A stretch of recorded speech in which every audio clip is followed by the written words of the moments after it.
Thank you lord. పరిశుద్ధమైనటువంటి తండ్రి, మహోన్నతులైన మా దేవా, నీకు స్తోత్రాలు చెల్లిస్తా ఉన్నాను ప్రభు.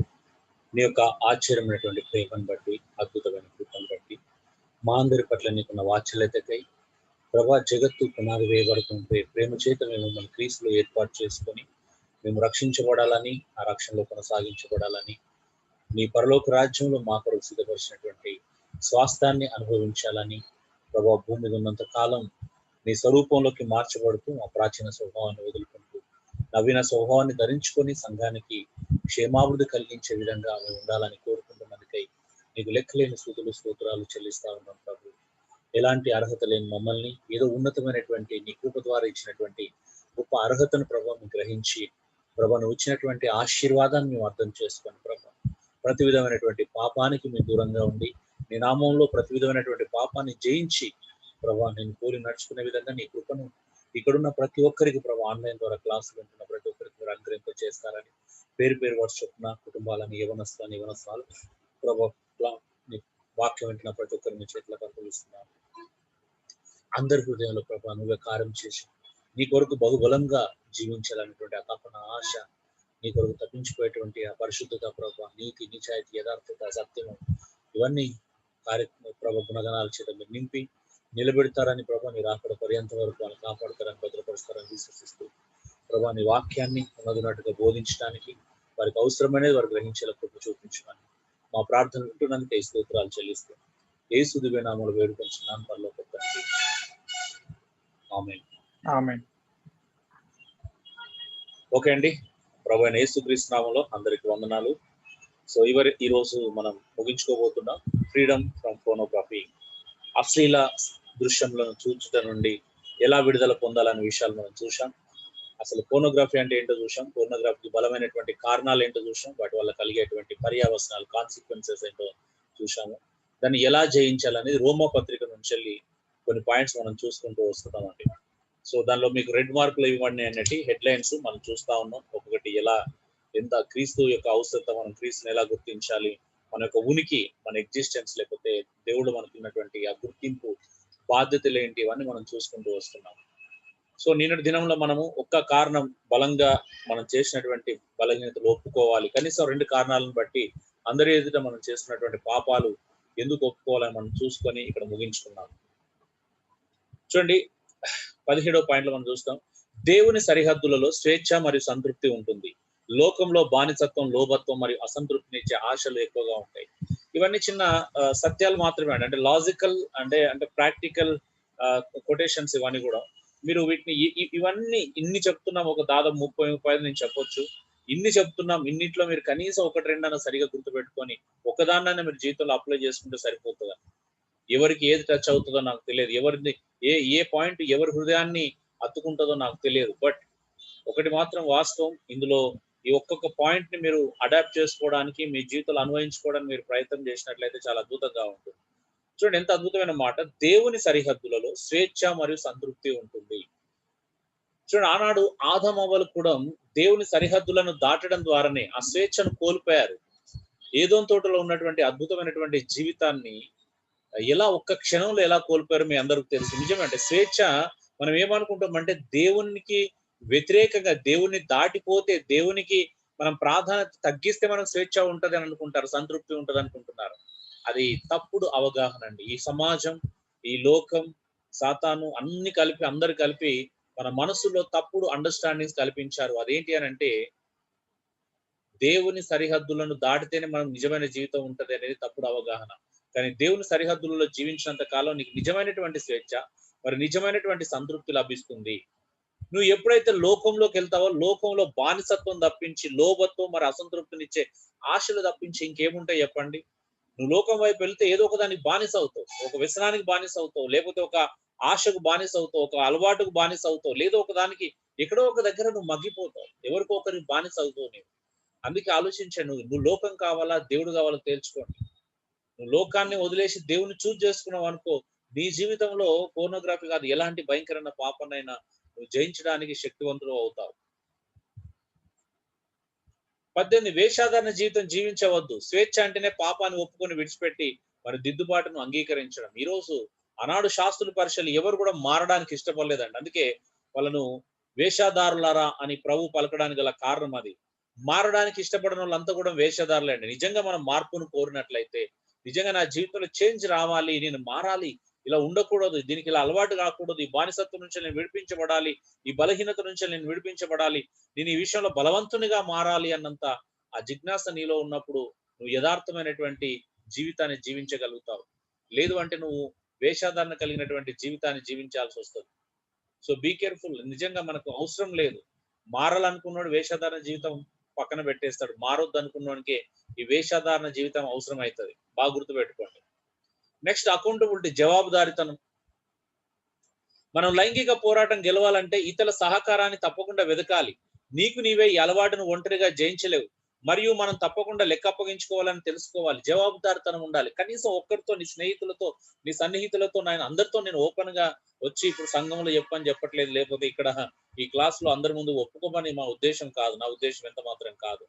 కనీసం ఒక్కరిద్దరికి నీ సన్నిహితులుగా నేను అర్థం చేసుకొని నీకు ఒక సలహా ఇచ్చి, నీకు ప్రార్థించి, నిన్ను అందులోకి వెళ్ళి బయటికి తీసుకురావాలనే తీవ్రత కలిగినటువంటి వ్యక్తులు ఒకరన్నా నువ్వు ఉండాలి నీ జీవితంలో. అలాంటి వారికన్నా నువ్వు చెప్పుకోవాలి. ఎందుకంటే నువ్వు జవాబుదారితనంగా ఉంటుంది. తమ్ముడు ఆ రోజు చెప్పావు, నేను వదిలేస్తున్నాను, విడిచిపెడుతున్నాను, అన్ని మానేస్తున్నానని చెప్పావు అని అడిగేటువంటి ఒక వ్యక్తి నీ జీవితంలో ఉంటే చాలా భాగ్యవంతుడు అవుతావు. ఎందుకంటే అకౌంటబిలిటీ అనేది చాలా ఇంపార్టెంట్. మనం మంచి చేస్తున్నప్పుడు నలుగురు తెలియాల్సిన అవసరం లేదు. కానీ చెడును వదిలేస్తున్నాను, చెడు నుంచి బయటపడాలి అంటే ఒకరిద్దరికి మనం అకౌంటబిలిటీ ఉండడం చాలా మంచిది. వాళ్ళు మనల్ని మళ్ళీ అడుగుతారు, అరే మొన్న మానేస్తున్నా అని చెప్పావు, ఈ తప్పని ఒప్పుకున్నావు, వదిలేస్తున్నానని చెప్పావు, మళ్ళీ ఎందుకు ఇలా? ఆ భయం ఉండాలి మన లోపల. నీ వ్యక్తిగత నైతిక వైఫల్యాలు ఇతరులకు తెలియకపోతే నీ కొరకు ప్రార్థించటకు, మరి నేను సరిచేయటం కూడా ఎవరు జవాబుదారులు కాదండి. నా బలహీనత ఏంటో తెలుస్తేనే కదండి ఇతరులను సరిచేసేది.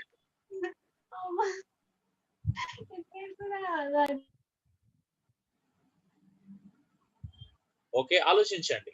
నీ వ్యక్తిగత నైతిక వైఫల్యాలు ఇతరులకు తెలియకపోతే మన కొరకు ప్రార్థించడానికి కానీ, మనల్ని సరిచేయడానికి కానీ ఎవరు ఉండరు. ఈరోజు చాలా మంది మన కొరకు ప్రార్థించే వాళ్ళను, మన కొరకు మనల్ని సరిచేసే వాళ్ళను కోల్పోతున్నట్టుగా మనం చూస్తున్నాం. చాలా మంది జీవితంలో ఇద్దరు లేరండి. ప్రార్థించే వాళ్ళు, సరిచేసే వాళ్ళు నీ జీవితం లేకపోతే నీ జీవితం దుర్భరంగా మారిపోతుంది. ఖచ్చితంగా మన జీవితంలో సరిచేసేవాడు ఉండడం మనకు ఆశీర్వాదకరం. మనల్ని సరైన మార్గం వైపు పదే పదే మన సత్యమైనటువంటి మార్గాన్ని బోధించే వాళ్ళు ఉండడం మనకు ఎంతో ఆశీర్వాదకరం అనే విషయాన్ని మీరు గ్రహించండి. అయ్యో అందరూ నన్ను ఈ రోజు వరకు మంచివాడు అనుకున్నారు, ఇప్పుడు నా వైఫల్యాలు తెలిస్తే నన్ను చెడ్డవాడు అనుకుంటారేమో భయం. నేను భయము నిన్ను మంచిగా మారిస్తే పర్వాలేదు, కానీ వేషధారిగా మాత్రం మార్చిందంటే నీ భయం సరైనది కాదు. మన భయం మనల్ని ఉన్నతమైన వ్యక్తిగా తీర్చిదిద్దాలి, ఇంకా మంచివానిగా మార్చాలి, కానీ వేషధారిగా మాత్రం మార్చే పరిస్థితిలో మాత్రం దిగజారకండి దయచేసి. నీవు చేసిన పాపాలకు సిగ్గుపడడం ఆరోగ్యకరమైన విషయం. సాతాను నిన్ను పట్టుకోకుండా మరియు నీ తప్పులు దానికి ఆయుధం కాకుండా చూసుకో. నిజమే కదా. ఎవరికైనా గర్వంగా ఉంటుందండి, నేను ఈరోజు ఫోన్ చూసిన అంటే ఒక 6 జీవి తప్పించి ప్రపంచంలో ఇంకే జీవి కూడా వాళ్ళ గర్వంగా చెప్పుకోడు ఫోన్ చూసినా. అంతేనా? ప్రపంచంలో నేను ఫోన్ చూస్తున్నానని 6 జీవి తప్పించి అంత గర్వంగా చెప్పుకునే ఇంకే జీవి లేడు. అది సిగ్గు కలిగించే విషయం, మనం గర్వంగా చెప్పుకునే విషయం కాదు. నేను పాపం చేశాను తెలుసా, నేను పాపం చూశాను తెలుసా అని గర్వంగా చెప్పుకునే విషయం కాదు. అది బయటపడినప్పుడు సిగ్గుకరంగా ఉంటది. అది రెండో వ్యక్తి ద్వారా బయటపడితే ఇంకా సిగ్గుకరంగా ఉంటది. అందుకే మనం చేసిన తప్పులను మనమే ఒప్పుకోవడం, విడిచిపెట్టడం అనేది అది ఆరోగ్యకరమైన విషయం. సాతాను ద్వారా లేకపోతే ఇతరుల ద్వారా మనం బయటపడి అంటే వేరే రకంగా మనం వాడు మనల్ని పట్టుకొని అది వానికి ఒక ఆయుధం కాకూడదు ఎప్పుడు కానీ, గుర్తుపెట్టుకోండి. వానికి ఆయుధంగా మారింది అనుకోండి,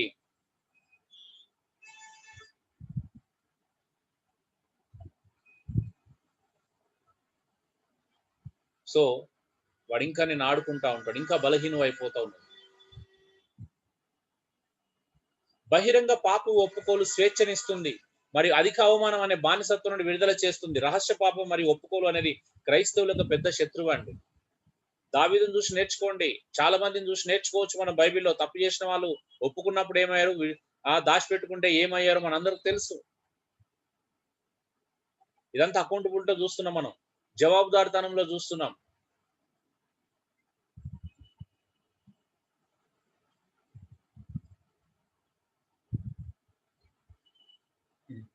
చాలాసార్లు చాలా మంది ప్రోటోకాల్స్ గురించి మాట్లాడుతూ ఉంటారు. అన్న మనం అలా బయట పెట్టకూడదు కొన్ని అంటే మనం బయట పెట్టాం. కానీ ఎవరిది వాళ్ళు ఇప్పుడు ఒక విషయం గుర్తుంచుకోండి. మనలాగా నిజంగా చెప్తున్నాను ఈ కాలంలో ఉన్న వాళ్ళకి ఎంత పిచ్చి ఫీలింగ్స్ ఉన్నాయనంటే, ఎంత సెన్సిటివ్ ఫీలింగ్స్ ఉన్నాయనంటే అందరూ నీతిమంతుల్లాగానే ప్రవర్తించాలనుకుంటుంటారు. నిజంగా ఆ ఫీలింగ్ చావాలి. ఇంక్లూడింగ్ మీ. అంటే మనందరి లోపల చావాలండి. చూడండి అంత గొప్ప రాజు దావీదు చరిత్ర బైబిల్‌లో దేవుడు ఓపెన్‌గా రాయించాడు. ఎవరి చరిత్ర అయినా ఓపెన్‌గా రాయించాడు. వాళ్ళ బలహీనతలు ఓపెన్‌గా రాయించాడు. వాళ్ళ బలాలు ఓపెన్‌గా రాయించాడు. అయ్యయ్యో! ప్రభువా నాకు నాలుగో వ్యక్తికి నా గురించి ఎందుకు చెప్పావు అని పేతురు ఫీల్ అయితే ఎలా ఉంటది? దావీదు ఫీల్ అయితే ఎలా ఉంటది? ఒకసారి ఊహించండి అందుకే అండి వాళ్ళు అంత భక్తులు. అందుకే వాళ్ళు చరిత్రలో నిలిచిపోయారు వాళ్ళు. మనం ఏందంటే మనం మన చరిత్రలో నిలిచిపోవాలని చూస్తాం. అందుకే మనకు అంత చరిత్ర ఉండదులేండి. పుస్తకాలకు ఎక్కే అంత చరిత్ర మనం ఎప్పుడు కలిగించుకోవాలి? దయచేసి ఓపెన్‌గా ఉండండి. మీరు ఎంత యథార్థవంతులైతే దేవుడు అంతగా మిమ్మల్ని నడిపిస్తాడు.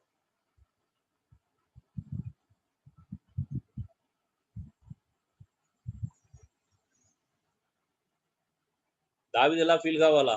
ప్రభువా నా బెత్షెబతో పని ఇవన్నీ చేసి నేను ఇవన్నీ రాయించాలా నువ్వు బైబిల్‌లో అని ఒకవేళ ఆయన ఫీల్ అయితే ఎలా ఉంటదో ఒకసారి ఊహించండి. మన తప్పులు నలుగురు తెలవడం వల్ల మనం సిగ్గుపడాల్సిన అవసరం లేదు. అంటే ఇక్కడ సింపుల్‌గా చెప్పాలంటే తప్పు చేయడం, పాపం చేయడం కాదు అవమానకరమైన విషయం. వాటిని ఒప్పుకోకపోవడం, వాటిని యథార్థంగా అంగీకరించకపోవడం అన్నిటికంటే భయంకరమైన అవమానం కలిగించే విషయం.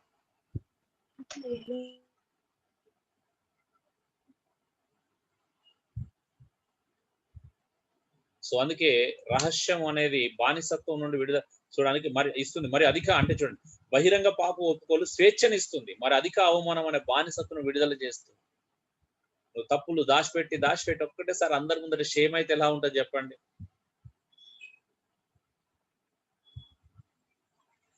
అందుకే రహస్య పాపం మరి ఒప్పుకోవాలనేది క్రైస్తవులకు పెద్ద శత్రువు అండి. రహస్యంగా దాచిపెట్టుకోవాలి.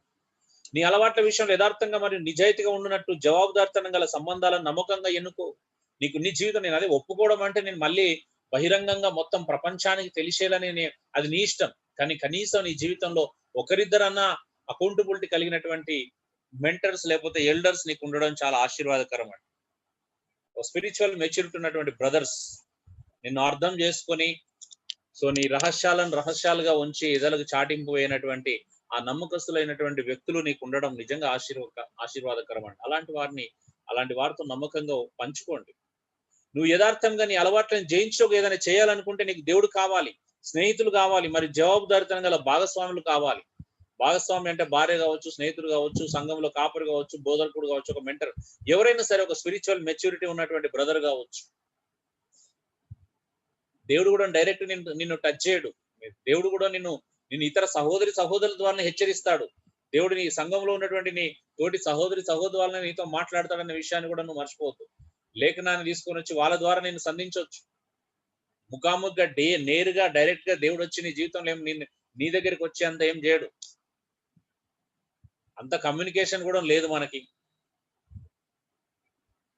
అఫ్ కోర్స్ దేవుడు ఎప్పుడు సిద్ధంగానే ఉన్నాడు నీతో మాట్లాడాలి. నువ్వే మాట్లాడడానికి సిద్ధంగా లేవు అనే విషయాన్ని గ్రహించాలా. నెక్స్ట్ రాడికల్ గా ఉండు, తీవ్రవాదిగా మారు. పాప విషయంలో నువ్వు ఎప్పుడు తీవ్రవాదిగా ఉండాలంటే పాపం విషయంలో అంటే చేసే విషయంలో కాదు, జయించే విషయంలో. ఎంత తీవ్రవాదిగా ఉండాలి అంటే నీకు పాపం చేయడానికి ప్రేరేపిస్తున్న ప్రతి దాన్ని నువ్వు నీ జీవితంలోకి వెళ్ళి పారద్రోలే అంత తీవ్రవాదిగా ఉండాలి. అంతర్జాల ఫోర్నోగ్రఫీని మూసి బ్లాక్ చేయండి. అయ్యో ఇది నేను ఇబ్బంది పెడుతుందంటే ఆ సైట్స్ ఏవైతున్నాయో సైట్స్ అన్ని బ్లాక్ చేసేసుకోండి. లేకపోతే ఇంటర్నెట్ ను కట్ చేసుకోండి. అసలు నీకు అవసరం లేని యాక్టివిటీ నువ్వు బ్లాక్ చేసుకోంత తీవ్రత ఉండాలి నీ లోపల.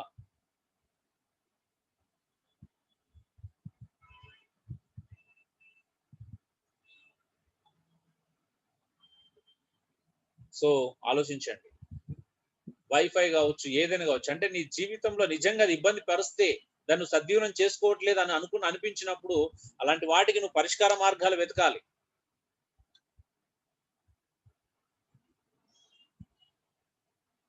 నాకు కూడా ఇష్టం ఉండదు నెట్ ఉంటే ఏదో ఒకటి అనవసరంగా చూస్తాము అనేటువంటి చిన్న ప్రాబ్లం ఖచ్చితంగా ఉంటుంది. అది ఈ రోజు కాకపోతే రేపు, ఈ రోజు మనం బిజీగా ఉన్నప్పుడు ఏం కాదు, కానీ ఎప్పుడన్నా ఖాళీ ఉన్నప్పుడు ఎక్కడన్నా ప్రమాదం ఉంటుందని ఇప్పటివరకు నేను అసలు వైఫై జస్ట్ 2 days అవుతుంది. ఎందుకనంటే పిల్లలకి మ్యాండేటరీ అయిపోయింది. 4 ఫోన్లు రీఛార్జ్ చేయడం, వాళ్ళ క్లాసులు వినడం, ఇంకా వాళ్ళు రోజంతా క్లాసులు వింటున్నారు కాబట్టి చేపించాను. దానికి కూడా కండిషన్ పేరెంట్ కంట్రోల్ పెట్టుకొని ఇవన్నీ చేస్తున్నాను. సో ఏదైనా కావచ్చు, నువ్వు రాడికల్ గా ఒకవేళ అది కూడా తీవ్రంగా అనిపించినప్పుడు దానికి ఇంకా పరిష్కార మార్గాలు వెతి సీరియస్ గా నిర్ణయాలు తీసుకునేటువంటి సత్తా మన దగ్గర ఉండాలి. అంత రాడికలిజం ఉండాలండి, తీవ్రత ఉండాలి, తీవ్రవాదిలాగా ప్రవర్తించాలి పాప విషయంలో. నీవు నీ అలవాట్లను నిజంగా జయించాలని నువ్వు ఖచ్చితంగా రాడికల్ గా ఉండాలి ఆ విషయంలో. ఫైర్ ప్రూఫ్ అనే ఒకటి మూవీ ఉంటుంది. అందులో ఒక హస్బెండ్ అంటే ఆయన ఫోన్ చూసి అలవాటు ఉంటుంది, అంటే దాన్ని ఏం చేయాలో అర్థం కాక తన డెస్క్టాప్ తీసుకొచ్చి బయట ఎత్తేస్తాడు సీరియస్ గా. అంటే అంత తీవ్రవాదితనం ఉండాలి, నువ్వు పాపం మీద అంత అసహించుకోవాలి, నీకంత జుగుప్స కలగాలి పాపం అంటే, ఏడ్ చేయాలి నువ్వు దాన్ని, అంత తీవ్రత ఉండాలండి. పాపాన్ని నేను దరిదాపులో కూడా రానివ్వద్దు, అంత సీరియస్నెస్ రావాలి. కంట్రోల్ డిలీటే కొట్టాలి ఎప్పుడు కానీ.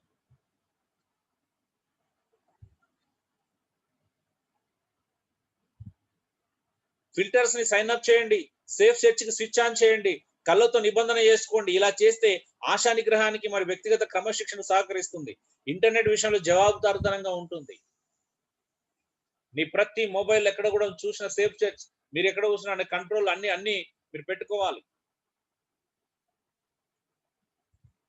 నాకు యూట్యూబ్ అయినా అన్నిట్లో అలాగే ఉంటుంది. ఎందుకంటే మనం ఒకవేళ టెంప్ట్ అయిన టచ్ చేసినా కూడా రాకూడదు ఏది కూడా, అంత అంత అంత సేఫ్ సెర్చ్ ని చేయాలి. కళ్ళతో నిబంధన చేసుకుందాం యోబులాగా. నేను కన్యకను ఎలాగో చూస్తాను అని నిబంధన చేసుకుందాం.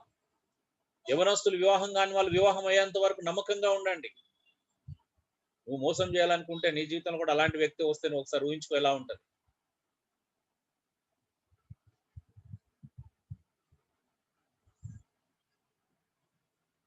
నీ భార్యకు ఒక నమ్మకమైనటువంటి నీ భర్తగా ఉండాలని ముందు నుంచి ఇలా అనుకో. నా కాబోయే భర్తకు నేను మంచి భార్యగా, నమ్మకమైన భార్యగా ఉండాలని ముందు నుంచే నిర్ణయించుకోండి. దేవుడు ఖచ్చితంగా మీకు సహాయం చేస్తాడు. ఇక్కడ సింపుల్ లాజిక్ అండి, నిలబడేవాడు కావాలంతే. నిలబడితే దేవుడు నిలబెడతాడు. నువ్వు పడిపోతా అనుకున్న దేవుడు నిలబెట్టాడు. గుర్తుపెట్టుకోండి. నువ్వు నిలబడాలి. నువ్వు ఎంత బలహీనుడు అయినా కూడా నీలో నిలబడాలని ఒక కాంక్ష ఉందనుకో, ఆశ ఉందనుకో, డిజైర్ ఉందనుకో, ఖచ్చితంగా దేవుడు నేను నిలబెడతాడు. నిన్ను పాపానికి ప్రేరేపించే పుస్తకాలు, పత్రికలు, కేబుల్ కనెక్షన్ రద్దు చేయండి. అంత తీవ్రత ఉండాలి రాడికల్ అంటే, అంత రాడికల్ ఉండాలి. నిన్ను ప్రేరేపించే ప్రతి పాపం నుంచి నువ్వు దూరంగా పారిపోవాలి. పరలోక ప్రార్థన దేవుడు నేర్పించాడు. దేవా నన్ను శోధన నుండి తప్పించమన్నా. నువ్వు శోధనకు ఎదురుకెళ్తే ఏం లాభం? అసలు ఒక క్రైస్తవుల వల్ల మనం జాగ్రత్త వహిస్తున్నామండి?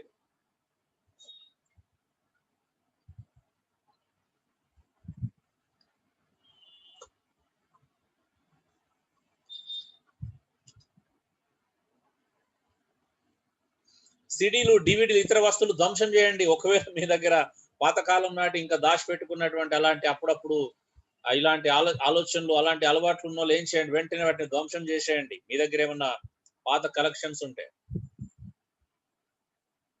ఇంటర్నెట్ ఇతరుల మధ్యలో ఆన్ చేయడం నేర్చుకోండి. ఇంటర్నెట్ ని పబ్లిక్ గా మనం ఉపయోగించడం నేర్చుకున్నాం అనుకోండి, బాగుంటుంది. నీ ఫోన్, ఇతర వస్తువులు రాత్రిపూట మీ భార్యలకు ఇవ్వండి. నువ్వు బలహీనుడు అయితే, ఇవన్నీ ఎవరికి అందరికి కాదు, నువ్వు బలహీనంగా ఉంటే, నువ్వు పడిపోతానేమో అనే భయం నీ లోపల ఉన్నట్లయితే, నువ్వు తప్పు చేస్తావనే ఆలోచన నీలో ఉన్నట్లయితే, నీ ఫోన్ కానీ, ఇంటర్నెట్ కానీ అన్ని కానీ ఏం చేయండి అంటే, రాత్రిపూట పడుకునే ముందు 9 తర్వాత ఫోన్ వాడకుండా జాగ్రత్త పడడం. ఇలాంటి అంటే భార్య పడుకున్నప్పుడు రకరకాల ఆలోచనలు వస్తాయి, లేకపోతే ఒంటరిగా ఉన్నప్పుడు తల్లిదండ్రులకి ఒక సెల్ఫ్ డిసిప్లిన్ పాటించండి. అయ్యో ఇది ఉంటే నేను చెడిపోతాను అనేటువంటి నీకు నువ్వే సెల్ఫ్ డిసిప్లిన్ పెట్టుకున్నావు అనుకో, ప్రపంచంలో ఇంకా నీకు ఇంకా అద్భుతమైనటువంటి శక్తి దేవుడు అనుగ్రహింపజేస్తాడు. అనవసరమైన అన్ని కట్ చేయండి. అనవసరమైన రీఛార్జ్లు ఆపండి. సో అంత రాడికల్ గా ఉండండి.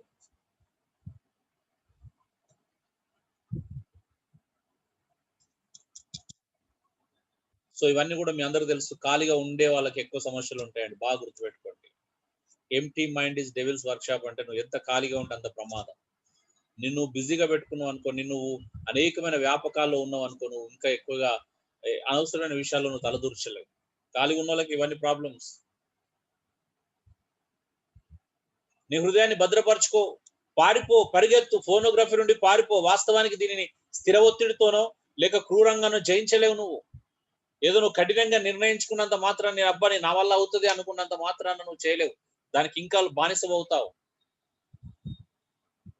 నేను సింపుల్ గా అడుగుతున్నానండి, ఎవరైనా నిజంగా చూసినప్పుడు గిల్టీ ఉంటుందా, ఆనందం ఉంటుందా? హలో,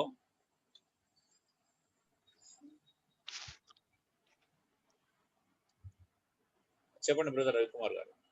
చచ్చిపోవాలనిపిస్తుంది అన్న అక్కడ చేసినప్పుడు కదా, గిల్టీ ఉంటుంది, దాంట్లో ఆనందం ఉండదు. ఎప్పుడు కూడా ఎవడు కూడా ఫోనోగ్రఫీలో ఆనందించడం సాధ్యం కాదు. అయినా కూడా అదొక అందుకే అదొక వ్యసనం. అందులో ఆనందం దొరకపోయినా చచ్చిపోవాలనిపిస్తే ఒక జుగుప్సకరంగా ఉన్న గిల్టీ కలిగిస్తున్నప్పుడు కూడా ఇంకా చూడాలనుకున్న చూసినావా, అది ఎంత బలహీనతను ఆలోచించాలి మనం. అందుకే ఆ బలహీనతను మనం జయించాలని, అట్టి బలహీనతను జయించాలంటే ప్రభు మాత్రమే మనం సహాయం చేయగలుగుతాం. అందుకే పారిపోవాలండి, అలాంటి వాటి దగ్గరికి వెళ్ళకూడదు.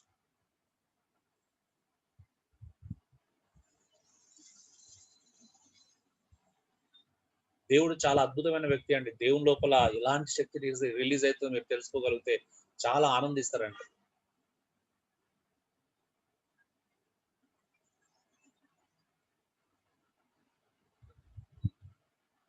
ప్రతి మోహపు ఆలోచనలకు వెంటనే కాదు అని చెప్పు. ఒక అమ్మాయిని చూసి నీ లోపల మోహపు చూపు కలుగుతుందంటే వెంటనే నో అని చెప్పు. కేకలై నీ హృదయంలో ఎవ్వరికి వినబడినటువంటి ఆ కేకలు నువ్వు వేసుకోవాలా. ప్రభు వైపు చూస్తే, అయ్యో ప్రభా నాకు ఇది ఇష్టం లేదు, నాకు ఇష్టం లేని పని జరుగుతుంది, నన్ను రక్షించు అని కేకలే. ఖచ్చితంగా దేవుడు ఇమీడియట్ గా నేను రక్షిస్తాడు. ఇది నిత్య పోరాటం అండి, ఇది ఒక ఫైటింగ్. ఇది ఒక రోజు ఆపితే ఆగిపోయేది కాదు. నువ్వు ఈ భూమి మీద బ్రతికినంత కాలం, శరీరంలో ఉన్నంత కాలం జరిగే పోరాటం. ఆ పోరాటం నువ్వు మర్చిపోతే ప్రాబ్లం. ఇక్కడ ఆ పోరాటం చేయకపోతే నీకు problem. You have to fight every day, every minute, every second. పాపాన్ని చంపివేయి, లేదా అది నిన్ను చంపుతుంది. దాన్ని వేగంగాను గట్టిగాను కొట్టు అన్నాడు జాన్ బోవెన్ గారు. పాపాన్ని అంట ఎంత గట్టిగా అంత గట్టి కొట్టాలంట, అంతే వేగంగా కొట్టాలంట. దానికి అవకాశం ఇవ్వద్దు. చంపే దాన్ని జీవితంలో రానివ్వకు, చాయిస్ ఇవ్వకు. అది ఒక్కసారి చాయిస్ ఇస్తే మెల్లిమెల్లిగా నీ జీవితాన్ని ఆక్రమించుకుంటుంది. మీకు తెలుసు కదా ఒక స్టోరీ, ఒక మర్చెంట్ అండ్ క్యామల్ స్టోరీ. అలా ఉంటది పాపం, అలాంటిది నాకు తెలిసి. అయితే ఎంతమంది తెలుసా స్టోరీ, గుర్తుందా? క్యామల్ అండ్ మర్చెంట్ స్టోరీ తెలుసా? ఐడియా ఉంది. మెల్లగా ఫస్ట్ నేను తల పెట్టుకుంటాను అని చెప్పేసి మెల్లగా తర్వాత బాడీని, తర్వాత మొత్తం లోపలికి చూడబడి ఆ వ్యాపారస్తుని ఆశ్రయం ఇచ్చినట్టు, నీడనిచ్చిన ఆ వ్యక్తిని కర్మేసినట్టుగా పాపం అనేది ఒక్కసారి నీ జీవితంలోకి ఎంటర్ చేస్తే అది నిన్ను చంపేదాకా వదలదండి. అందుకే అది నిన్ను పట్టుకోవడానికి ముందు, అది నిన్ను చంపడానికి ముందు నువ్వు దాన్ని చంపేసినావు అనుకో, ఎంత అద్భుతమైన జీవితం ఉంటుందో ఆలోచించాను. ఎక్కువ సంతృప్తినిచ్చే క్రీస్తు వైపు నీ మనసును బలవంతంగానైనా మళ్లించుకో. కొంచెం ఇబ్బందిగా ఉండొచ్చు, డిసిప్లిన్ పాటించేంత వరకు, ఈ డిసిప్లిన్ అలవాటు అయ్యేంత వరకు ఒక్కసారి కష్టంగానైనా కఠినంగానైనా ఆ సమయాన్ని సెట్ చేసుకో దేవునితో గడపడానికి. అక్కడ నీకు ఒక రోజు ఆనందం దొరుకుతుంది. నీకు స్టార్టింగ్ లో అయిష్టంగానే ఇటు వచ్చినా కూడా ఒక రోజు నువ్వు ఊహించినటువంటి అద్భుతం ఆనందం దొరుకుతుంది. నీకు అప్పుడు అర్థమవుతుంది, ఆహా ఇంత ఆనందాన్ని నేను మిస్ అయినా ప్రభు దగ్గర నుంచి, ఇంత ఆనందం ఉంటుందా ప్రభుతో గడిపితే అనేది. అది నీకు అర్థమైతే ఇంకా నువ్వు ఎప్పుడు కూడా ప్రభుని వదిలేసేలావు. నువ్వు ఆనందం కోసం పరితపిస్తావు. అందరం అలా కావాలండి. ఈ రోజు ప్రాబ్లం ఏంటో తెలుసా అండి, మనం అందరం అలా బ్రతుకుతున్నప్పుడు ఒకరిని బట్టి ఒకరు ధైర్యం వచ్చేది, ఒకరిని బట్టి ఒకరికి ఇంకా బలం వచ్చేది, ఒకరిని బట్టి ఒకరు శక్తివంతులం అయ్యేవాళ్ళం, ఇంకా పరిశుద్ధంగా జీవించడానికి పోటీ పడేవాళ్ళం. కానీ ఈ రోజు ఎవరి వారు బలహీనంగా పడిపోవడం ద్వారా మన వల్ల ఇతడు బలపడట్లేదు. ఆలోచించండి. నువ్వు నీ సహోదరునికి నిజంగా ఒక అద్భుతమైనటువంటి బలంగా ఉన్నవా? నిన్ను చూస్తే నీ సహోదరుడు బలహీన పడిపోయేలా ఉన్నాడు. ఒకసారి ఊహించండి.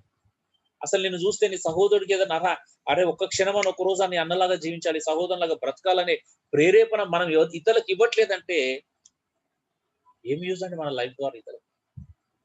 అందుకే కదా ఒక్కరినొకరు అలా ఉండాలి, అంత ప్రేరేపించుకునే విధంగా అందరం మన మనసును క్రీస్తు వైపు నిలిపితే నిజంగా ఆ పరలోకంలో ఉన్నటువంటి పైన ఉన్నటువంటి ఆ క్రీస్తునే వెతికే స్వభావం అందరి లోపల ఉంటే బలహీనతలు ఇట్టే జయించగలుగుతాం కదా అండి. మీరందరూ ఒంటరి వాళ్ళు అయిపోయారు. మంచి సహవాసం లేదు, మంచి బోధ లేదు జీవితంలో.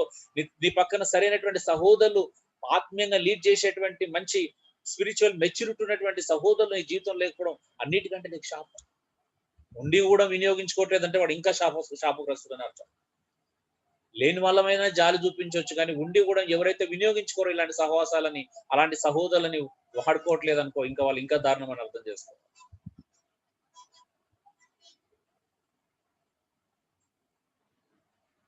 సో యేసుక్రీస్తులో నిజమైనటువంటి సంతృప్తి లభిస్తుంది, గుర్తుపెట్టుకోండి.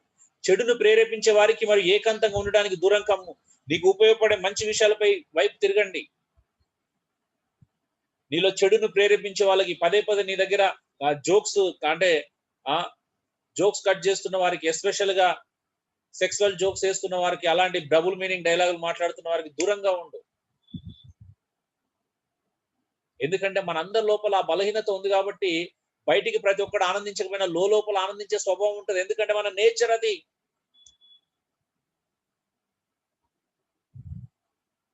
We have to overcome it. అది ఖచ్చితంగా మనం జయించాలి. అది మన నేచర్, అది మన లోపల ఉంది ఆ స్వభావం. బయటికి బహిరంగంగా ప్రజలను చూసి మనం గంభీరత్వాన్ని, మేకపోతు గంభీరాన్ని ప్రదర్శించుకోవచ్చు, కానీ లోపల ఎక్కడో ఒక ఆనందం ఉంటదంట. ఆ డిజైర్ అంటే లోపల ఉంది కాబట్టి అది టచ్ అవుతుంది.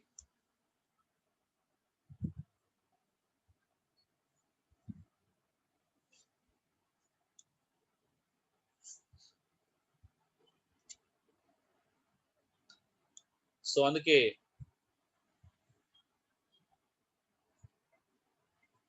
మళ్ళీ ఎస్ చెప్పకు, అవునని చెప్పకు, ఇంకెప్పుడు కూడా ఎస్ అని చెప్పకండి. ఫోన్ అనే సైడ్ వచ్చినప్పుడు ఎక్కడ కూడా మన పొరపాటున కూడా మనసులో ఎస్ అనే మాట రాకుండా జాగ్రత్త పడండి. జయించడానికి నీ సొంత శక్తిని మరియు నీ కృషిని నమ్ముకోకు, దేవుని పైన ఆధారపడు.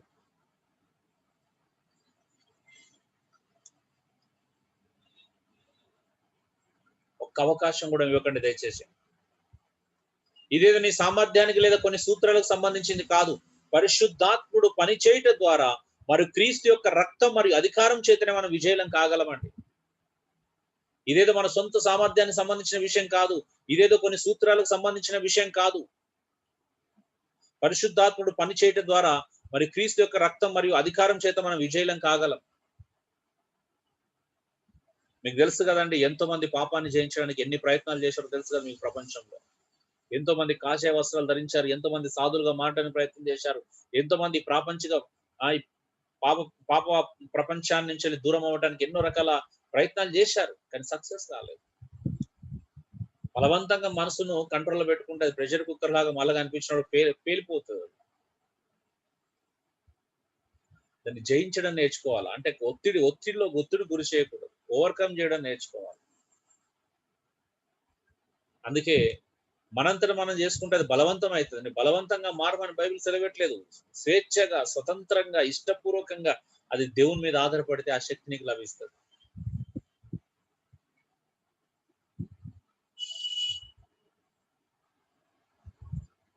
దొంగ మారడం అంటే అర్థం ఏంటో తెలుసా అండి? తాళం వేసిన దాన్ని కూడా తాళంలో పుల్లలు పెట్టి తీసినవాడు ఏ తాళం లేకుండా అన్ని కళ్ళ ముందు ఫ్రీగా కనిపిస్తున్నప్పుడు కూడా చేతులను జేబులు పెట్టుకొని చూసుకుంటూ వెళ్ళిపోతూ చూసిన అప్పుడు జయించినట్టు నిజమైన జయం అనేది అప్పుడు.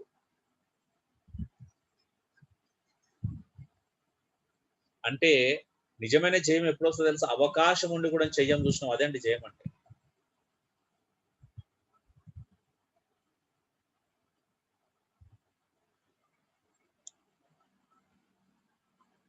మందు లేనప్పుడు మందు తాగట్లేదు అనేది గొప్ప విషయం కాదు. మన కళ్ళ ముందు మందు తాగేటోడున్నా, మందు కనిపించినా కూడా చూసి ఏం టెంప్ట్ కాకుండా మన పని మనం చేసుకుంటూ పోతాం చూసి, అది విజయం అంటే.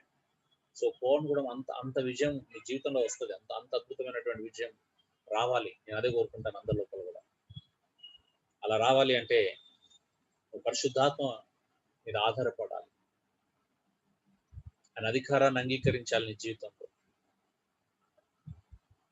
మన పోరాటానికి బలం మరియు విజయానికి నిరీక్షణ క్రీస్తు మాత్రమే అని గ్రహించు. యేసుక్రీస్తే నీ పోరాటానికి బలం, యేసుక్రీస్తే నీ విజయానికి బలం. సో నీ నిరీక్షణ అంతా క్రీస్తు మీద పెట్టుకో. ఆయన ఖచ్చితంగా నీకు విజయ అంచులోకి తీసుకెళ్తాడని నమ్ము. నీకు ఒక బాధ్యత అప్పగించబడింది. అందుకే నువ్వు విశ్వాసము కర్తయు దాన్ని కొనసాగించేవాడు అయిన యేసుక్రీస్తు వైపు చూస్తే నీ పరుగు పందెంలో ఓపికతో పరిగెత్తగలుగుతావు, ప్రతిదాన్ని జయించగలుగుతావు. నీ చూపులు మళ్ళినప్పుడే ప్రాబ్లం అంట. అందుకే ఫోకస్, గురి ఏంటి, లక్ష్యం ఏంటి, నీ కన్నులు ఎక్కడున్నాయి, నీ దృష్టి ఎక్కడుంది. అందుకే 2 విషయాలు బైబిల్లో చూస్తాం, పక్క చాప్టర్లోనే. స్త్రీని మోహపు చూపుతో చూచు ప్రతివాడు అప్పుడే తన హృదయమందు వ్యభిచారం. అంటే చూపు ఎక్కడుంది, ఫోకస్ ఎక్కడుంది. వెంటనే తర్వాత మనం చూస్తే నీ దేహానికి దీపము కన్నే గనుక నీ కన్ను తేటగా ఉంటే నీ దేహం అంతా వెలుగుమయమై ఉంటుందని లేఖనం సెలవిస్తుంది. అంటే నీ దృష్టి డబ్బు మీద ఉండొద్దు, స్త్రీ మీద ఉండొద్దు. ఎక్కడ ఉండాలంటే ఫోకస్ అనేది కేవలం పైన వాటినే వెతకమని చెప్తుంటాడు. చూడండి, నీ దృష్టి ఎక్కడుంది, ఫోకస్ ఎక్కడుంది, నీ చూపులు ఎక్కడున్న దాని మీదనే నీ జీవితం ఆధారపడి ఉంటుంది అంటే సింపుల్ గా చెప్పాలంటే. సో పాపంపై విజయానికి ఉన్న ఒకే ఒక మార్గం క్రీస్తు శిలువపై చేసిన త్యాగం మరియు పరిశుద్ధాత్మ శక్తి చేత లేచిన పునరుత్థాన బలం అండి. రిజరక్షన్ యొక్క పవర్, సాక్రిఫైస్, ఇవి 2 నీకు అద్భుతమైనటువంటి బలాన్ని ఇస్తాయి. అందుకే మానవుడు ఎంత బలంగా ఆలోచించినా కూడా పాప విషయంలో ఎంత బలహీనుడో అర్థమవుతుంది.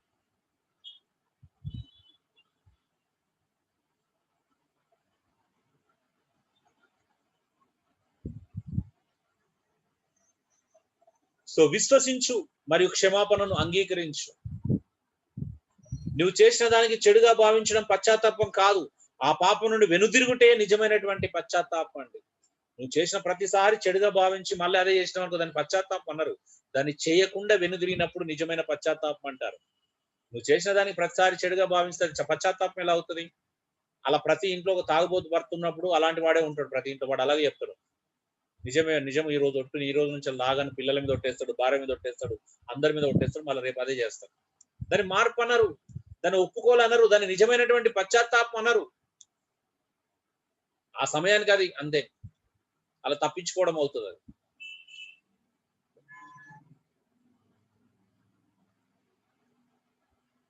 అందుకే మన చుట్టూ అప్పుడప్పుడు సర్కిల్ని చూస్తూ ఉంటాం, ఫ్రెండ్స్ని చూస్తే నవ్వు వస్తుంది.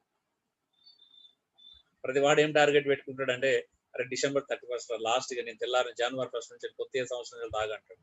వాళ్ళ లైఫ్ లో ఎవరు నేను కొత్త సంవత్సరం నుంచి మందు మానేసిన ఎక్కడ చూడలేను. మంచి చేయడానికి డేట్లతో ఏం అవసరం అండి. రైట్ నవ్ అంతే, ఇప్పుడే ఇమ్మీడియట్ గా తీసుకోవాలి, రాడికల్ నిర్ణయాలు తీసుకోవాలి. అందుకే కదా మనం నువ్వు చేసిన చెడుగా భావించడం ప్రతిసారి భావిస్తాం తప్ప, అబ్బా ఈ రోజు నుంచి మానేయాలి, ఈ రోజు రేపు నుండి మానేస్తా, రేపు అనేది జీవితంలో ఎప్పటికి రాదు. మనకి నవ్వు అనేది ఇప్పుడు అనేది వస్తుంది, రేపు అనేది నేను ఎవరి జీవితంలో చూడలేదండి. రేపు అనేది రాదు. ఎప్పుడైనా ఏ విషయంలో కూడా రేపటికి వాయిదా వేసుకున్నాడు, ఎక్కడ కూడా ముందుకు నిలబడ్డం మనం చూడలేదు. ప్రెసెంట్ అంతే రాడికల్ గా నిర్ణయం తీసుకోవాలి. అంత అది ఉండాలి మన లోపల. అందుకే నువ్వు ప్రతిసారి చేసిన దాన్ని తప్పు అని భావించడం కాదు నిజమైనటువంటి పశ్చాత్తాపం. యూటర్న్ తీసుకోవాలి, పీచే మూట అని చెప్పేసి వెళ్ళిపోవాలి అక్కడ నుండి. అది నిజమైనటువంటి పశ్చాత్తాపం. అంటే నీ పాపాలు నువ్వు ఒప్పుకుంటే దేవుడు నమ్మదగిన వాడు మరియు నీతిమంతుడు కనుక నిన్ను క్షమిస్తాడు. నీవు ఈ సత్యాన్ని ఖచ్చితంగా నమ్మాలి. నువ్వు క్షమించబడ్డావో లేదని నువ్వు భావించినా దేవుడు నిన్ను క్షమించాడని విశ్వాసం చేత నమ్మాలి మరియు అంగీకరించాలని బైబిల్ స్పష్టంగా చెప్తుంది. నువ్వు క్షమాపణ అనుమానించకూడదు. యేసుక్రీస్తు దగ్గర నీ ప్రతి పాపానికి క్షమాపణ ఉంది. దాన్ని అనుమానిస్తే నువ్వు ఇంకా తప్పులు ఎక్కువ చేస్తావు. 1 యోహాను 1:9 దేవుడు నమ్మదగిన వాడు, నీతిమంతుడు కనుక మీ పాపాలు మీరు ఒప్పుకున్నట్లయితే సమస్త దుర్నీతి నుండి మిమ్మల్ని పవిత్రులుగా చేసేటువంటి దేవుడు ఆయన. ఆమేన్. అందుకే నువ్వు చేసిన ఒప్పుకుంటేనే ఆయన క్షమిస్తాడు, పవిత్రపరుస్తాడు కూడా. ఇంకేం చేయడం, సమస్త దుర్నీతి నుండి విడిపిస్తాడంట. ఫస్ట్ క్షమిస్తాడు, తర్వాత విడిపిస్తాడు, తర్వాత పవిత్రులుగా చేస్తాడు. ఎంత అద్భుతమైన సీక్వెన్స్. నువ్వు నమ్ము, యేసు ప్రభు దగ్గర క్షమాపణ ఉందో, నువ్వు భయంకరమైన అడిక్ట్ అయి ఉండొచ్చు నువ్వు, అయినప్పుడు కూడా యేసు ప్రభు దగ్గర క్షమాపణ ఉందని నమ్ము. నమ్మితే నువ్వు ఆయన దగ్గర తిరిగి రాగలుగుతావు. నమ్మలేకపోతే మళ్ళీ అక్కడే నీ సొంత శక్తి చేత కొట్లాడి మళ్ళీ వద్దామని చూస్తావు. నీ వల్ల కాదు, ఆలస్యం అవుతుంది. బ్రదర్స్ అండ్ సిస్టర్స్,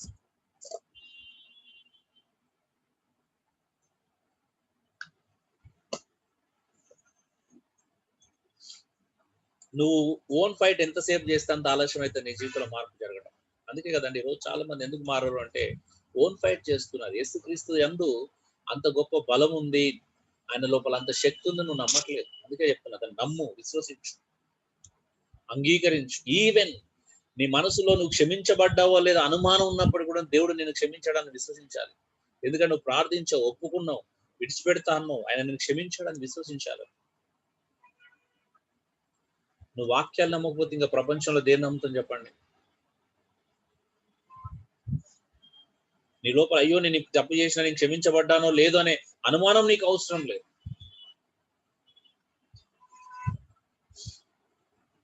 ఒక్కసారి నువ్వు క్షమించమని అడిగావంటే నువ్వు క్షమించబడ్డావు. దాన్ని చేయకుండా జాగ్రత్త పడాలి. మంచి పోరాటం కొనసాగించు, పోరాడము, ఓటమిని అంగీకరించకు. నీ ప్రతి సంఖ్యలను విరగొట్టుటకు మరియు నీ దుర్గముల నుండి విడిపించకు దేవుని శక్తి నీలో మరియు నీ ద్వారా పనిచేస్తుందని నమ్ము.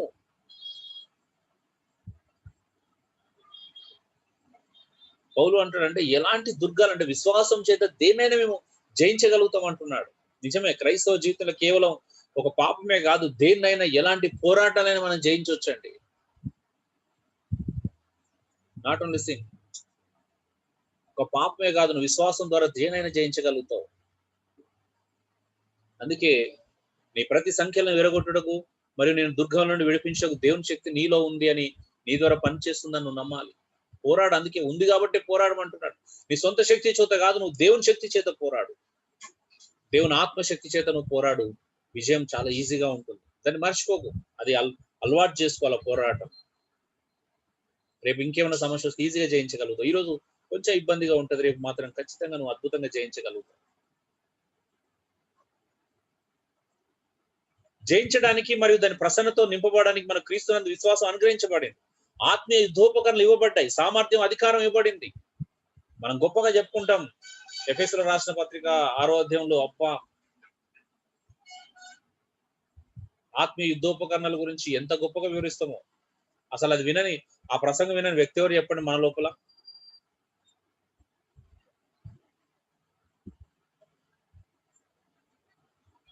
విశ్వాసం అనే డాలు, రక్షణ అనే శిరస్త్రానము, ఎన్ని చెప్పుకున్నా కూడా మనకు తెలియని విషయం ఏముంది చెప్పండి? మనం ఫైటింగ్ చేయడం తెలుసు, ఎలా ఫైట్ చేయాలో మనకు బైబిల్ నేర్పిస్తుంది. ఏ యుద్ధ ఉపకరణాలు వాడాలో మనకు చెప్తుంది, ఎలా వాడాలో చెప్తుంది. అయినా ఎందుకు ఓడిపోతామంటే, సో నీకు ఎలాంటి దాన్నైనా జయించడానికి విశ్వాసం అనుగ్రహించబడింది. అలాగే ఆత్మీయ యుద్ధోపకరణలు కూడా ఇవ్వబడ్డాయి అనే విషయాన్ని మర్చిపోకు. అందుకే నువ్వు ఆత్మచేత ఆ యుద్ధం చేసి శరీర క్రియలను చంపితే నువ్వు బ్రతుకుతావు, లేదు అంటే నువ్వు చస్తావు అనే విషయాన్ని మర్చిపోవు.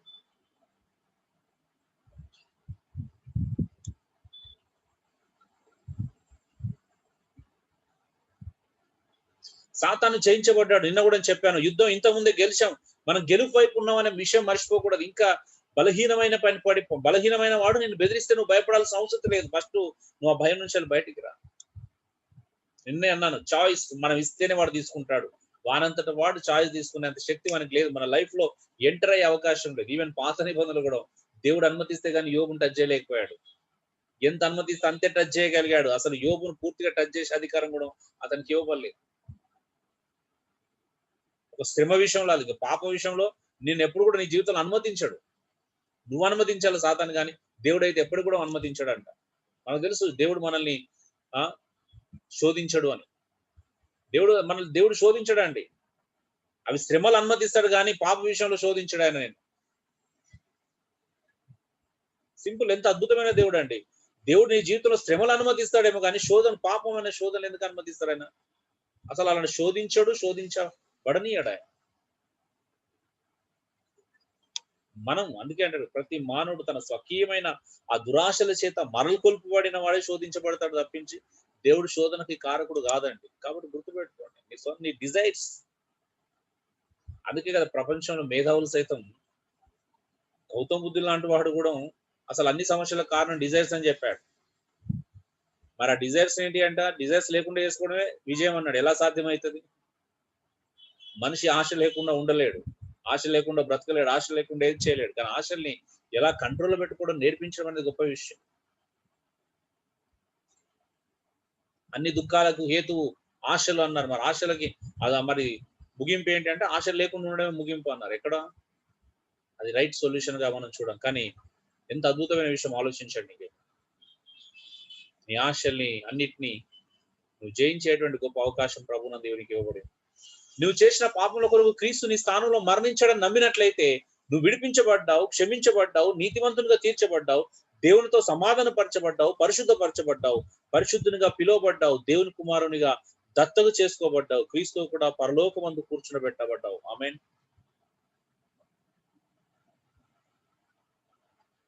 ఇది మర్చిపోదండి. యేసుక్రీస్తు సిలువలో చేసినటువంటి కార్యంలో ఎన్ని అద్భుతాలు ఉన్నాయి చూడండి. నువ్వు విడిపించబడ్డావు, క్షమించబడ్డావు, నీతిమంతులుగా తీర్చబడ్డావు, సమాధానపరచబడ్డావు, పరిశుద్ధపరచబడ్డావు, రేపు మహిమపరచబడతావు. ఇప్పటికి పరిశుద్ధులుగా మనం పిలువబడుతున్నాం. బైబిల్ మనల్ని ఏమని పిలుస్తుంది? ఎంత అద్భుతమైన మాట అండి, పరిశుద్ధులు. దేవుడు మనకి ఇచ్చినటువంటి పేరండి పరిశుద్ధులు. బైబిల్లో పౌలు, అపోస్తులు సంఘాలని పరిశుద్ధులు అని సంబోధించడం మనం చూస్తాం.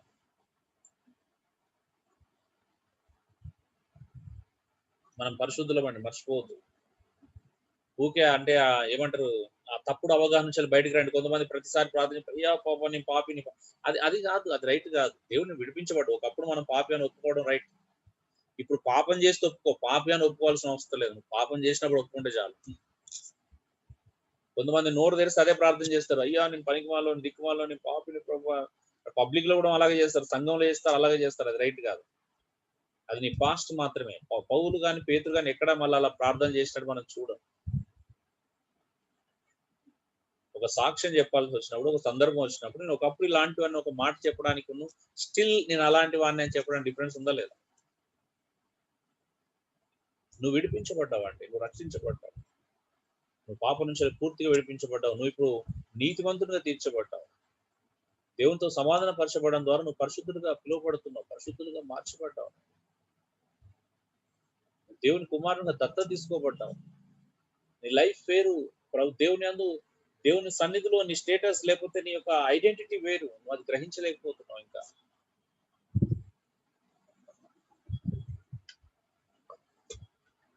అందుకే నువ్వు ఇంకా లోక సంబంధమైన వాటితో మునిగి తేలుతున్నావు, అక్కడ వెళ్ళిపోతున్నావు. నీ ఐడెంటిటీ నువ్వు మిస్ అవుతున్నావు.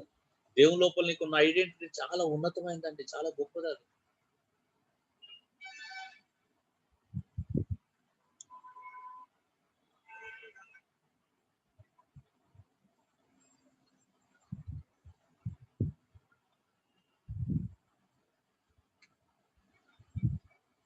సో ఆలోచించండి.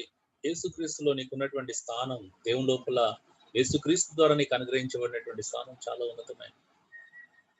మీరు పరిశుద్ధులు, మనం పరిశుద్ధులకు తగినట్టుగా నడుచుకోవాలి. మనమే లోకానికి మాదిరి, మనమే లోకానికి ఉప్పు, మనమే లోకానికి వెలుగని ప్రభు అంత క్లియర్ చెప్పాడు. మనల్ని చూసి అన్ని జనులు దేవుని నామం మహిమపరచబడే విధంగా ఉండాలి. కానీ మనమే అగ్లీగా, మనమే తప్పుడు విధానాల్లో, మనమే రైట్ గా ఉండకపోతే ఎంత భయంకరంగా ఉంటుందో చూడండి.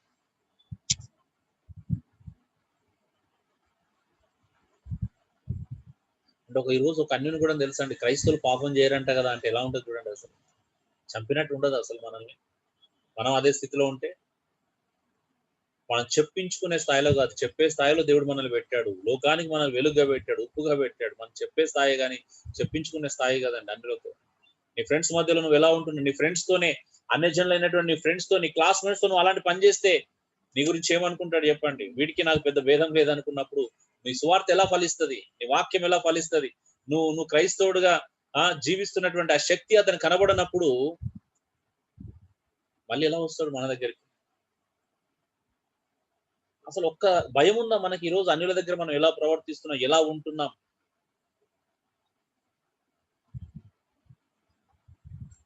మనల్ని చూసే కదండి వాళ్ళకు రావాల్సిన అబ్బా వీళ్ళలాగా మనం ఎందుకు ఉండలేకపోతున్నాం అన్న ఆలోచన వాళ్ళకి పుట్టాలి. మనం చూస్తే ప్రతి అన్యునికి ఒక ఛాలెంజ్ ఉండాలి, ప్రతి క్రైస్తవ విశ్వాస యొక్క జీవితం.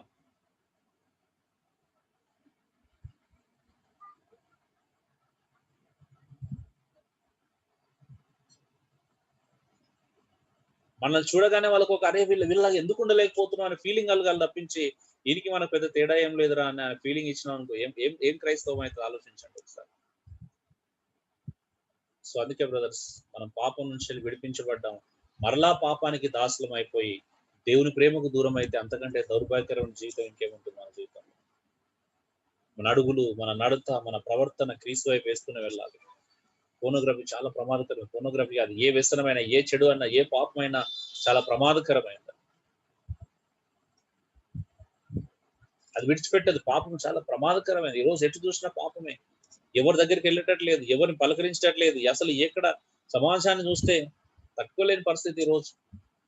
ఆనాడు లోతు సొదొమ గొమొర్రా పట్టణాల తన నీతి గల మనసును అనుదినం నొప్పించుకుంటాడు. అంటే చూడడాన్ని చూసి తన మనసు విలవిల్లాడిపోతుంది, తన నీతి గల మనసు నొప్పించబడుతుంది. ఈ రోజు మన మనసులు అలా నొప్పించబడుతున్నాయా? చెడును చూసినప్పుడు, పాపాన్ని చూసినప్పుడు, అక్రమాన్ని చూసినప్పుడు, అవినీతిని చూసినప్పుడు, ఇల్లీగల్ కాంటాక్ట్ చూసినప్పుడు నిజంగా మనం పెయిన్ ఫీల్ అవుతున్నామా, పెయిన్ గురి అవుతున్నామా, మన ఆత్మలు దుఃఖంతో మునిగిపోతున్నాయా? అయ్యో మనం అలాంటి పరిస్థితికి రాకూడదు, మనకు అలాంటి పరిస్థితి వస్తే ఏంటి, మన జీవితం ఏంటి, మన ఆత్మలు అలా అపవిత్రం కాకూడదు అనేటువంటి ఆ స్థితి, ఆ తీవ్రత మన లోపల కలుగుతుందో ఒకసారి ఆలోచించండి. లేదు అంటే బ్రదర్స్ మనం ఒకరికొకరు సహకరించుకోవాలి, లేదు అంటే జీవితాలు నాశనం అయిపోతాయి. మంచి సహవాసం కలిగి ఉండండి, మంచి సహవాసం కోల్పోకండి. అయ్యో ఈ అన్న వాళ్ళు ఉంటే మా జీవితం కొంచెం డిసిప్లిన్ ఎక్కువ అవుతుంది అనుకుంటే ఆ భయం వదిలేయండి. మంచిదే కదా, మంచిని ఎందుకు మీరు మార్పును ఎందుకు ఇష్టపడట్లేదు, మార్పును ఎందుకు కోరుకోవట్లేదు? కొంతమంది భయం ఏంటో తెలుసా, మంచోళ్ళతో ఉంటే మనం మారిపోతామనే భయంతో కూడా రావడానికి ఇష్టపడతలేరండి. చూడండి ఇదెంత దౌర్భాగ్యకరమైన విషయం.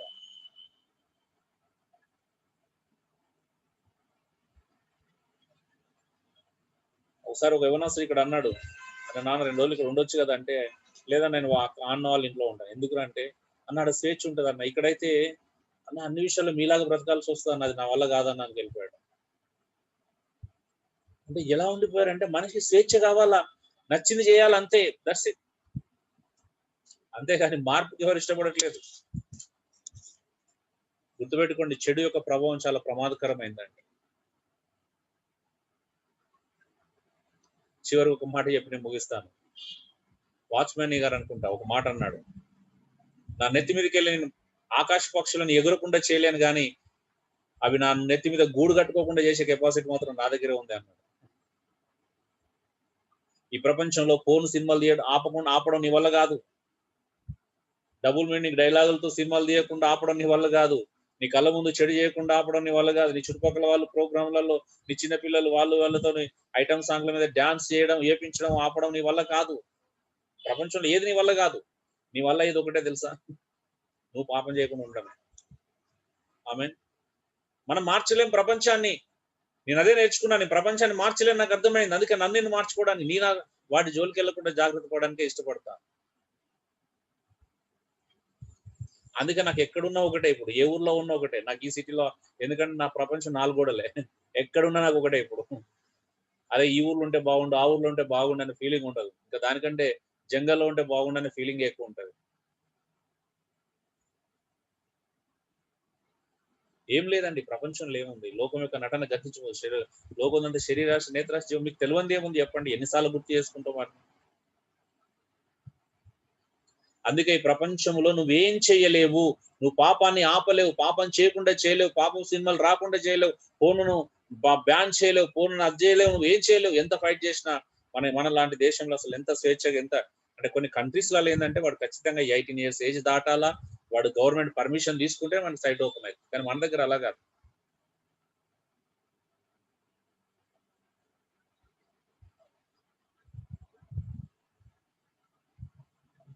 కొన్ని కంట్రీస్ లో అంటే రిస్ట్రిక్షన్స్ ఉన్నాయి, న్యూజిలాండ్, కొన్ని కెనడా, అద్భుతంగా అనిపిస్తాయి. కానీ అయినప్పటికీ కూడా అది అవసరం లేని విషయం. ఒక స్పిరిచువల్ గా, బిబ్లికల్ గా మనం దేవుని పిల్లలుగా ఆలోచన చేస్తే అసలు మనకు దాంతో సంబంధం లేదు అనే విషయాన్ని మనం గ్రహించాలి. అందుకే వాచ్మెన్ గారు చెప్పినట్టు, నా నెత్తి మీద నేను పక్షి ఎగరకూడదు అని ఆజ్ఞాపించేంత, ఎగరకుండా చేసేంత శక్తి నాకు లేదు, కానీ అది నా నెత్తి మీద వాలి గూడు కట్టకుండా చేసేంత చేయకుండా చేసే శక్తి నాకు ఉంది అన్నాడు. అంతే. మనం ఈ ప్రపంచంలో పాపాన్ని రాకుండా మనం చేయలేం, పాపం విస్తరించకుండా మనం చేయలేం, కానీ ఖచ్చితంగా అది నీ జీవితంలోకి ఎంటర్ కాకుండా చేసుకునే శక్తి దేవుడు నీకు ఇచ్చాడు.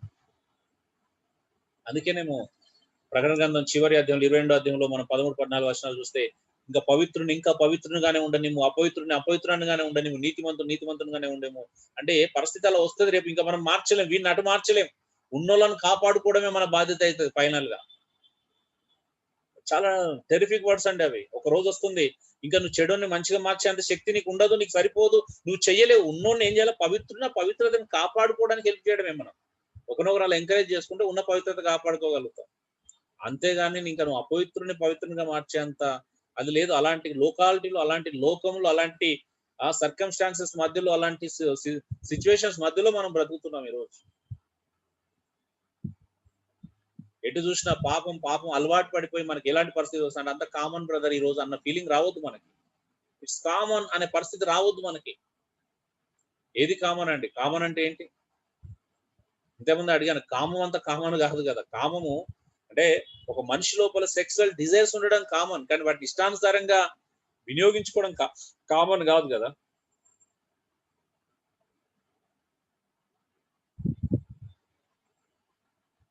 అసలు మన ప్రమేయం లేకుండా రాత్రిపూట ఒక చెడు కల పడితేనే అసలు తట్టుకోలేని పరిస్థితి. అలాంటిది మనం ఎట్లా ఇంటెన్షన్లీ సిన్ చేస్తాం చెప్పండి? ఉద్దేశపూర్వకంగా పాపం ఎలా చేయగలుగుతాం ఆలోచించండి.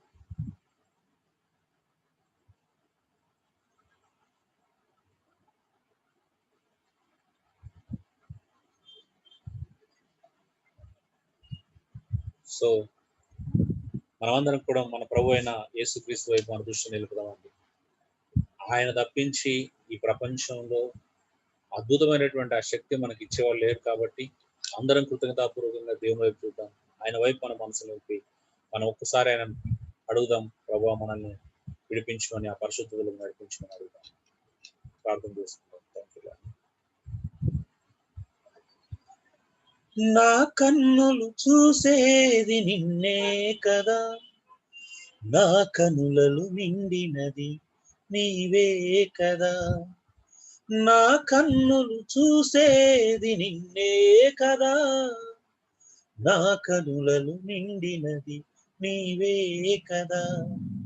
నిన్ను చూసి నన్ను మరచి, నిన్ను చూసి నన్ను మరచి, నీ వలనే మారిపోదును, నీ వలనే మారిపోదును. నా శేష జీవితమంతా నీ కొరకే బ్రతికెదనయ్యా. నా శేష జీవితమంతా నీ కొరకే బ్రతికెదనయ్యా. ఏ క్షణమైనా, ఏ దినమైనా, ఏ క్షణమైనా, ఏ దినమైనా ప్రభువా నీ కోసమే నేను జీవింతును. నా ప్రభువా నీ కోసమే నేను జీవింతును. అవును ప్రభా, మా కనులు సర్వవేళలా అన్ని సమయాల్లో నీ మీదనే ఉంచాలి ప్రభా. మా కనులు నీ వైపు చూస్తేనే ప్రభా మేము నీలాగా మారగలుగుతాం. ఒకవేళ లోకం వైపు చూసినా, ఫోన్ వైపు చూసినా, మరొక దాని వైపు చూసినా నీలాగా మారకుండా అవి మమ్మల్ని అడ్డగిస్తాయి ప్రభా, మమ్మల్ని బలహీనపరుస్తాయి, మమ్మల్ని పనికిమాలిన చేస్తాయి. ఈ లోకంలో మేము అవమానపరచబడేలా, సిగ్గుపడేలా ప్రభా, మా చెల్లెల ముందు, మా అమ్మల ముందు, మా తల్లుల ముందు, మా సహోదరుల ముందు అవమానం పాలు చేస్తాయి ప్రభా. నువ్వు మమ్మల్ని మహిపరచాలనుకుంటున్నావు. మేమేమో అసహ్యమైన క్రియలు, అవమాన క్రియలు చేయడంలో మునిగి తేలాలని ఆశపడుతున్నాం ప్రభు. నువ్వేమో మమ్మల్ని ఉన్నతమైన స్థాయిలో నిలబెట్టాలి, పరలోక రాజ్యం తీసుకెళ్ళాలి, అక్కడ మాకు నీ మహిమనంతా ఇవ్వాలని నువ్వు ఆశపడుతున్నావు. నీలాగా జీవించాలని, నీలాగా మారాలని ప్రభు, నీ స్వారూప్యాన్ని తిరిగి పొందుకోవాలను గొప్ప ప్రణాళికను రచించి నీ ప్రాణం పెట్టి సంఘాన్ని స్థాపిస్తే మేమేమో ప్రభు బలహీనమైన వాటి విషయాలు మా మనసు నిలుపుతూ ఇంకా పాపాన్ని జయించలేక ప్రభు పాపంలో కొట్టుమిట్టాడుతూ మాకు విజయానికి మార్గం ఉన్నప్పటికీ కూడా నువ్వు అనుగ్రహించే శక్తిని ఆశ్రయించకుండా ప్రభు బలహీనమైపోయి ఇంకా తిరుగుతున్నాం ప్రభు. ఒక ఉద్దేశం లేకుండా, ఒక గురి లేకుండా, ఒక లక్ష్యం లేకుండా మా కనులు ఎటుపడితే మా ఫోకస్ నట్టు తిప్పుకుంటున్నాం ప్రభు. దయచేసి మమ్మల్ని క్షమించండి. మా దృష్టి అంతా, మా ఫోకస్ అంతా, మా కనులు పైన నిన్నే వెతకడానికి కృప చూపించండి. వాటి రీతిలో మేమందరం బ్రతకడానికి కృప చూపించండి. ఇక్కడ ఎంతో మంది యవనస్తులు ప్రభు నీ కొరకు బ్రతకాలని ఆశ కలిగి ఉన్నారు, నీ కొరకు జీవించాలని ఆశ కలిగి ఉన్నారు, కానీ ఎలాగో వారికి తెలియట్లేదు ప్రభు. దయచేసి అలాంటి వారికి నువ్వు సరైనటువంటి ద్వారాలు తెరవచ్చేయమని బ్రతిమలాడుకుంటున్నాను ప్రభు. నీ కొరకు బ్రతికేలా నువ్వు కృప చూపించు. నీ శక్తిని సంపూర్ణంగా ఆస్వాదించడానికి సహాయం దయచేయమని వేడుకోవచ్చు. నీ వాక్యాన్ని విని నీ కొరకు బ్రతకాలని తీర్మానం తీసుకున్న ఇక్కడ క్లాస్ వింటున్న ప్రతి సహోదరి మీ చేతులకు అప్పగిస్తున్నాను ప్రభు. మీరే నడిపించి మహిమ పొందమని మా ప్రార్థన వింటున్నందుకే నీకు స్తోత్రాలు చెల్లిస్తూ అశ్లీల దృశ్యంలో చూసినండి పూర్తి విడుదల పొందడానికి నీ శక్తిని ప్రభా, నీ బలాన్ని వారందరిలో కూడా అనుగ్రహింపచేయమని యేసు దివ్యనామములో వేడుకొంచున్నాను పరలోక తండ్రి. ఆమేన్. ఆమేన్.